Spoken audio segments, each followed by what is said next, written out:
The wind still carries the scent of rust, a metallic ghost from a night I've spent 20 years trying to forget. Some memories are carved into your soul, especially those born from creatures that hunt in the Appalachian shadows. Tonight, I'm breaking my silence about the man with the crimson eyes and the darkness that reshaped my world forever. What I witnessed in those woods should remain unseen, but you need to know. 2 decades ago, my town, Oak Hollow, was a forgotten pocket of the world. A place where time moved slower and old superstitions were woven into the fabric of daily life. We lived simply, worked hard, and knew better than to ask too many questions about the things we couldn't explain. And at the edge of it all, where the forest grew too thick for sunlight, lived a man named Elias. He wasn't just a hunter. He was a solution to problems no one else dared to name. The first time I saw him, I was just a boy. He moved with a quiet purpose, a black satchel slung over his shoulder, from which something dark dripped onto the dusty path. My brother pulled me behind a fallen log, his voice a trembling whisper. "That's the Warden," he said. "He hunts what others can't." Elias was a silhouette against the fading light, tall and gaunt, his shoulders bowed by invisible burdens. But his eyes, they were the color of dried blood, sharp and perpetually weary, yet missing nothing. The people of Oak Hollow respected him, but a deep-seated fear always lingered just beneath the surface. He was the one you called when the nights grew too quiet, when the dogs refused to bark. He would vanish into the darkness and always return with answers, sometimes in that black satchel, sometimes in stories too terrifying to repeat, yet too necessary to ignore. My parents spoke of him in hushed tones at the kitchen table.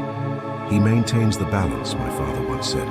"Without him, God only knows what would walk out of those woods." Years passed, and I grew up with the understanding that our world had layers, dark corners where different rules applied. And in those shadows, Elias walked a lonely patrol.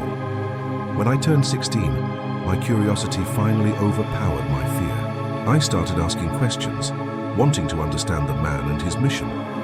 That curiosity led me directly to the night that shattered my old life and built a new one from the pieces. The signs began subtly. The insects fell silent first. Then, the animals acted strange. Dogs hiding under porches, chickens dying overnight without a mark on them. But the worst was the smell. The metallic, coppery odor on the wind grew stronger each week, a promise of violence hanging in the air. And then the screams began.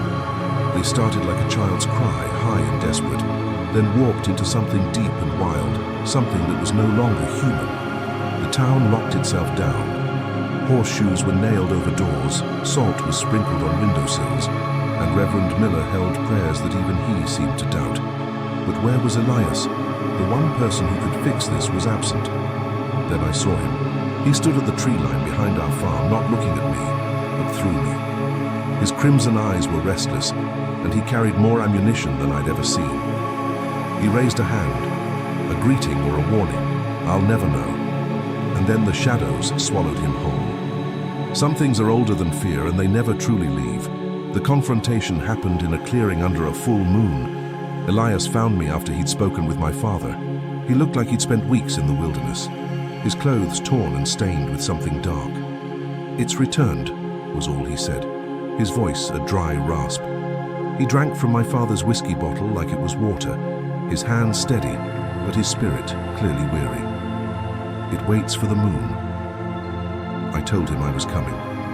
He looked at me for a long time, weighing my soul. "If you must see," he finally said, "then you do not speak. You do not move unless I say. And whatever happens, you do not run. Running only makes the hunt more exciting for it." We moved into the forest, a place I knew as a child that now felt alien and hostile. The familiar night sounds were gone, replaced by a heavy, waiting silence. Elias moved like a ghost, his steps making no sound. Then we heard it, a deep, wet panting that seemed to circle us, and I saw it. A shadow, too large to be human, yet standing upright. It moved with an impossible fluidity, and 2 amber eyes, large as saucers, glowed from the darkness. Elias didn't fire. "It's testing us," he whispered. The creature spoke then, its voice a guttural rumble. "You cannot win. I am older than your fears." taunted him with the lives it had taken, the families it had destroyed. It offered him a deal: walk away, and it would leave him alone. Elias's answer was a roar and a silver bullet.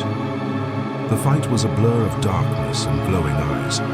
Elias fought with a strength and precision that defied his age, but the creature was relentless. It wasn't until he drew his curved knife, a blade etched with ancient symbols that seemed to drink the moonlight, that the battle turned. The creature recognized the blade and faltered. "How did you get that?" it hissed, its confidence shattered. With a final desperate lunge, Elias drove the knife deep. The thing that was once a man collapsed, its form shifting, shrinking back into a human shell on the forest floor. But it wasn't over. Elias performed a ritual. He used kerosene and his own blood, drawing symbols around the body, while chanting words from a language that felt older than the hills. The fire that consumed the body burned an unnatural blue-violet, and in the smoke, I saw shapes, trapped souls, finally being released. When it was done, Elias was exhausted, aged a decade in an hour. "This was my last," he said. He gave me his rifle, his silver bullets, and a worn, leather-bound book. "My family has been doing this for generations. The blood is in you, too. Your great-grandmother was a warden. In 20 years, another will come. You must be ready. The warden doesn't choose the duty chooses the warden." I found Elias the next morning on his porch, dead. He looked peaceful, his long watch finally over. But on his arm I saw old, deep claw marks. Had he been fighting this infection his whole life? I buried his secrets with him. The town mourned a mystery man, never knowing the price he paid for their safety. That was 20 years ago. I've lived a normal life since, a family, a farm, but I've also studied the book. I've learned the rituals, the languages, the weaknesses of the things that wait in the dark. The signs are here again. The silence, the smell, the fear in the animals. The cycle is beginning anew. But this time, I am the warden. My son sleeps safely in his bed, unaware of the legacy that awaits him. But for tonight, the weight is mine to carry.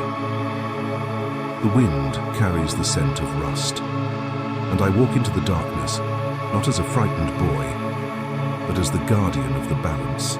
If this story held you captive until the very end, please support our channel by leaving a like and subscribing to Winds of Thought for more tales that walk the line between our world and the next. Your engagement helps us bring these shadows to life.